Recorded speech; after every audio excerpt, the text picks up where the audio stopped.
Hi friends, ಎಲ್ಲರಿಗೂ ನಮಸ್ಕಾರ. Welcome to my YouTube channel Rajani's kitchen corner. ಇವತ್ತು ನಾನು ನಿಮ್ಗೆ ಹೇಳ್ಕೊಡ್ತಿರೋಂಥ ರೆಸಿಪಿ ಮಸಾಲ ಮಾವಿನಕಾಯಿ ಚಿತ್ರಾನ್ನ. ಒಂದೇ ಥರ ಚಿತ್ರಾನ್ನ ಮಾಡ್ಕೊಂಡು ತಿಂದು ಬೇಜಾರಾಗಿದ್ದರೆ ಈ ಥರ ಒಂದು ಸಲ ಚಿತ್ರಾನ್ನ ಟ್ರೈ ಮಾಡಿ ನೋಡಿ, ತುಂಬಾ ಟೇಸ್ಟಿಯಾಗಿರುತ್ತೆ. ಇನ್ನೊಂದು ಸಲ ಮಾಡ್ಕೊಂಡು ತಿಂತಾ ಇರ್ತೀರ. ಇವಾಗ ನಾನು ಇದನ್ನು ಹೇಗೆ ಮಾಡೋದಂತ ಹೇಳ್ಕೊಡ್ತೀನಿ.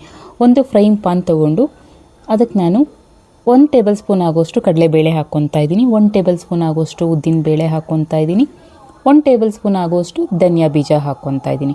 ಇದನ್ನೆಲ್ಲ ಸ್ವಲ್ಪ ಲೈಟಾಗಿ ಫ್ರೈ ಮಾಡ್ಕೊಳ್ಳೋಣ.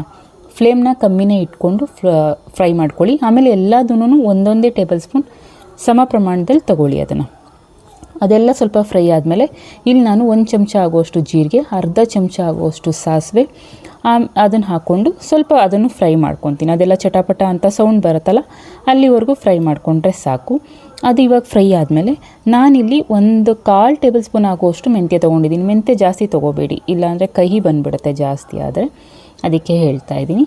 ಈಗ ಇದನ್ನೆಲ್ಲ ಫ್ರೈ ಮಾಡಿಕೊಂಡು ಸ್ವಲ್ಪ ಎಲ್ಲ ಗೋಲ್ಡನ್ ಬ್ರೌನ್ ಬರೋವಷ್ಟು ಫ್ರೈ ಮಾಡ್ಕೊಳ್ಳೋಣ. ನಾವಿಲ್ಲಿ ಈ ಥರ ಎಲ್ಲ ಫ್ರೈ ಮಾಡಿಕೊಂಡು ಎಲ್ಲ ಚೆನ್ನಾಗಿ ಫ್ರೈ ಆದಮೇಲೆ ಇದಕ್ಕೆ ನಾವು ಬ್ಯಾಡಗಿ ಮೆಣಸಿನ್ಕಾಯಿ ಮತ್ತು ಗುಂಟೂರು ಮೆಣಸಿನ್ಕಾಯಿ ಎರಡನ್ನೂ ನಾನು ಕಟ್ ಮಾಡಿ ಹಾಕ್ಕೊಂಡಿದ್ದೀನಿ, ರುಬ್ಕೊಳ್ಳೋಕ್ಕೆ ಈಸಿ ಆಗುತ್ತೆ ಅಂತ ಅಂದ್ಬಿಟ್ಟು.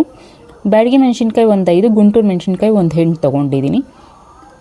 ಖಾರ ನೋಡ್ಕೊಂಡು ನಿಮ್ಗೆ ಎಷ್ಟು ಬೇಕೋ ಅಷ್ಟು ಹಾಕ್ಕೊಳ್ಳಿ, ಕಲರ್ಗೆ ಮತ್ತು ಖಾರಕ್ಕೆ.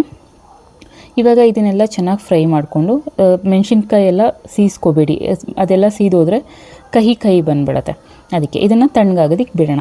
ಇವಾಗ ಒಂದು ಬಾಣಲಿ ಇಟ್ಕೊಂಡು ಒಲೆ ಮೇಲೆ ಅದಕ್ಕೆ 4ರಿಂದ 5 ಟೇಬಲ್ ಸ್ಪೂನ್ ಆಗುವಷ್ಟು ಎಣ್ಣೆ ಹಾಕ್ಕೊತಾ ಇದ್ದೀನಿ. ಎಣ್ಣೆ ಸ್ವಲ್ಪ ಬಿಸಿ ಆದಮೇಲೆ ಅದಕ್ಕೆ ನಾವು ಒಂದು ಅರ್ಧ ಟೇಬಲ್ ಸ್ಪೂನ್ ಆಗುವಷ್ಟು ಸಾಸಿವೆ ಹಾಕ್ಕೊಳ್ಳೋಣ. ಸಾಸಿವೆ ಎಲ್ಲ ಸ್ವಲ್ಪ ಚಟಪಟ ಅಂತ ಸಿಡಿದ್ಮೇಲೆ ಅದಕ್ಕೆ ನಾವು ಒಂದು ಅರ್ಧ ಟೇಬಲ್ ಸ್ಪೂನ್ ಆಗುವಷ್ಟು ಕಡಲೆಬೇಳೆ ಹಾಕ್ಕೋಬೇಕು. ಆಮೇಲೆ ಒಂದು ಅರ್ಧ ಟೇಬಲ್ ಸ್ಪೂನ್ ಆಗುವಷ್ಟು ಉದ್ದಿನಬೇಳೆ ಹಾಕ್ಕೋಬೇಕು. ಕಡಲೆಬೇಳೆ ಉದ್ದಿನಬೇಳೆ ಸ್ವಲ್ಪ ಫ್ರೈ ಆದಮೇಲೆ ಅದಕ್ಕೆ ಕಡಲೆ ಬೀಜ ಹಾಕ್ಕೊಳ್ಳೋಣ. ನಾನಿಲ್ಲಿ 1-2 ಟೇಬಲ್ ಸ್ಪೂನಷ್ಟು ಹಾಕ್ಕೊಂಡಿದ್ದೀನಿ. ನಿಮಗೆ ಕಡಲೆ ಬೀಜ ಆಪ್ಷನಲ್ಲು, ಬೇಕಂದರೆ ಹಾಕ್ಕೊಳ್ಳಿ, ಇಲ್ಲಾಂದರೆ ಬೇಡ. ಕೆಲವರು ಇಷ್ಟಪಡ್ತಾರೆ, ಕೆಲವರು ಇಷ್ಟಪಡಲ್ಲ. ಅದು ಮಧ್ಯದಲ್ಲಿ ಸಿಗ್ತಾರೆ, ಎತ್ಬಿಟ್ಟು ಸೈಡ್ಗೆ ಇಡ್ತಾರಲ್ವ, ಅದಕ್ಕೆ ಹೇಳ್ತಾ ಇದ್ದೀನಿ. ನನಗೆ ಇಷ್ಟ ಆಗುತ್ತೆ, ಅದಕ್ಕೆ ಹಾಕ್ಕೊಂಡಿದ್ದೀನಿ. ಇದೆಲ್ಲ ನೋಡಿ ಈ ಥರ ಗೋಲ್ಡನ್ ಫ್ರೈ ಆದಮೇಲೆ ಅದಕ್ಕೆ ನಾವೀಗ ಒಂದು 7ರಿಂದ 8 ಹಸಿಮೆಣ್ಸಿನ್ಕಾಯಿ ಹೆಚ್ಚು ಹಾಕ್ಕೊಂಡಿದ್ದೀನಿ, ಸ್ವಲ್ಪ ಕರಿಬೇವು ಹಾಕ್ಕೊಂಡಿದ್ದೀನಿ. ಅದೆರಡನ್ನೂ ಸ್ವಲ್ಪ ಬಾಡಿಸ್ಕೊಂಡು ಇದೆಲ್ಲ ಫ್ರೈ ಆಗೋ ಅಷ್ಟರಲ್ಲಿ ನಾವು ಅದು ಪೌಡ್ರ್ ಮಾಡ್ಕೊಂಬರೋಣ. ಅದು ಇವಾಗ ತಣ್ಣಗಾಗಿರುತ್ತೆ, ಪೌಡ್ರ್ ಮಾಡ್ಕೊಂಬರೋಣ. ನಾನು ಇವಾಗ ಇದನ್ನೆಲ್ಲ ಮಿಕ್ಸಿ ಜಾರ್ಗೆ ಹಾಕ್ಕೊತಾ ಇದ್ದೀನಿ.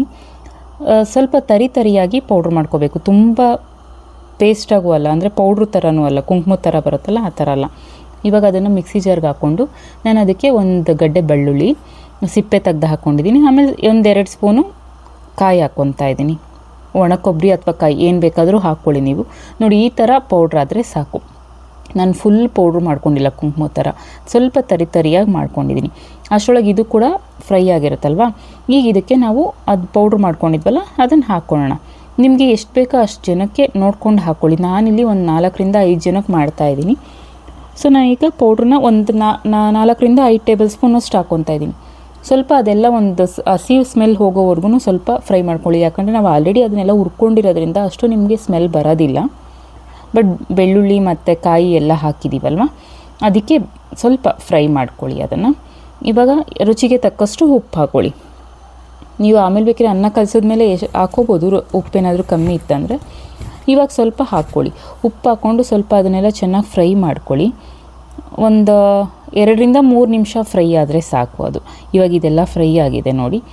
ಇವಾಗ ಇದು ರೆಡಿಯಾಗಿದೆ, ಗೊಜ್ಜು ರೆಡಿಯಾಗಿದೆ. ಇವಾಗ ಇದಕ್ಕೆ ನಾವು ಮೇನ್ ಇಂಗ್ರೀಡಿಯೆಂಟ್ಸೇ ಹಾಕಬೇಕು. ಮಾವಿನಕಾಯಿ ನಾನು ತುರಿದು ಇಟ್ಕೊಂಡಿದ್ದೀನಿ. ನಾನಿಲ್ಲಿ ತೋತಾಪುರಿ ಮಾವಿನಕಾಯಿನ ತೊಗೊಂಡಿದ್ದೀನಿ, ಹುಳಿ ಮಾವಿನಕಾಯಿ ಏನು ತೊಗೊಂಡಿಲ್ಲ. ನಿಮ್ಗೆ ಯಾವ್ದು ಬೇಕೋ ಅದನ್ನು ತೊಗೋಬೋದು, ಹುಳಿ ಬೇಕಂದರೆ ತೊಗೋಬೋದು. ನಾನಿಲ್ಲಿ ನಾರ್ಮಲಾಗಿ ತೋತಾಪುರಿ ಮಾವಿನಕಾಯಿನ ತೊಗೊಂಡಿದ್ದೀನಿ. 1 ಮಾವಿನಕಾಯಿನ ತುರಿದಿಟ್ಕೊಂಡಿದ್ದೀನಿ. ಇದನ್ನು ಸ್ಟವ್ ಆಫ್ ಮಾಡಿದ್ಮೇಲೆ ನಾವು ಮಾವಿನಕಾಯಿ ಹಾಕಿ ಫ್ರೈ ಮಾಡ್ಕೋಬೇಕು. ನೋಡಿ ಇವಾಗ ಸಾಕು. ಇದಕ್ಕೆ ನಾವು ನೀರು ಏನೂ ಹಾಕೋದು ಬೇಡ. ಮಾವಿನಕಾಯಿನಲ್ಲಿ ಸ್ವಲ್ಪ ನೀರು ಬಿಟ್ಕೊಳ್ಳುತ್ತಲ್ಲ, ಅದೇ ಚೆನ್ನಾಗಿರುತ್ತೆ. ಇವಾಗ ಇದು ರೆಡಿಯಾಗಿದೆ ನೋಡಿ. ಇವಾಗ ಇದಕ್ಕೆ ನಾನು ಆಲ್ರೆಡಿ ನಾನು ಅನ್ನ ಮಾಡಿ ಇಟ್ಕೊಂಡಿದ್ದೆ. ಇವಾಗ ಅನ್ನ ಹಾಕ್ಬಿಟ್ಟು ನಾನು ಕಲಿಸ್ತೀನಿ.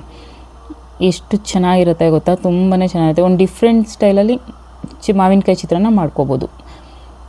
ಒಂದೇ ಥರ ತಿಂದು ಬೇಜಾರಾಗಿದ್ದಾಗ ಈ ಥರ ಒಂದು ಸಲ ಟ್ರೈ ಮಾಡಿದ್ರೆ ಮನೆಯವರು ಎಲ್ಲರಿಗೂ ಇಷ್ಟ ಆಗುತ್ತೆ, ತುಂಬಾ ಚೆನ್ನಾಗಿರುತ್ತೆ. ಇವಾಗ ಇದು ರೆಡಿಯಾಗಿದೆ. ಇದಕ್ಕೆ ಸ್ವಲ್ಪ ಕೊತ್ತಂಬರಿ ಸೊಪ್ಪು ಹಾಕ್ಕೊಂಡು ನಾವು ಸರ್ವಿಂಗ್ ಪ್ಲೇಟ್ಗೆ ಸರ್ವ್ ಮಾಡ್ಕೊಳ್ಳೋಣ. ಒಂದು ಸಲ ಮನೆಯಲ್ಲಿ ಮಾಡ್ಕೊಂಡು ಟ್ರೈ ಮಾಡಿ, ಹೇಗಿತ್ತು ಅಂತ ನನಗೆ ಕಮೆಂಟ್ ಮಾಡಿ. ಎಲ್ಲರಿಗೂ ತುಂಬಾ ಇಷ್ಟ ಆಗುತ್ತೆ, ಎಲ್ಲರೂ ಇಷ್ಟಪಟ್ಟು ಕೂಡ ತಿಂತಾರೆ. ಒಂದು ಸಲ ಟ್ರೈ ಮಾಡಿ ಹೇಗಿತ್ತು ಅಂತ ನನಗೆ ಕಮೆಂಟ್ ಮಾಡಿ. ವಿಡಿಯೋ ನೋಡಿದ್ದಕ್ಕಾಗಿ ಎಲ್ಲರಿಗೂ ಧನ್ಯವಾದಗಳು.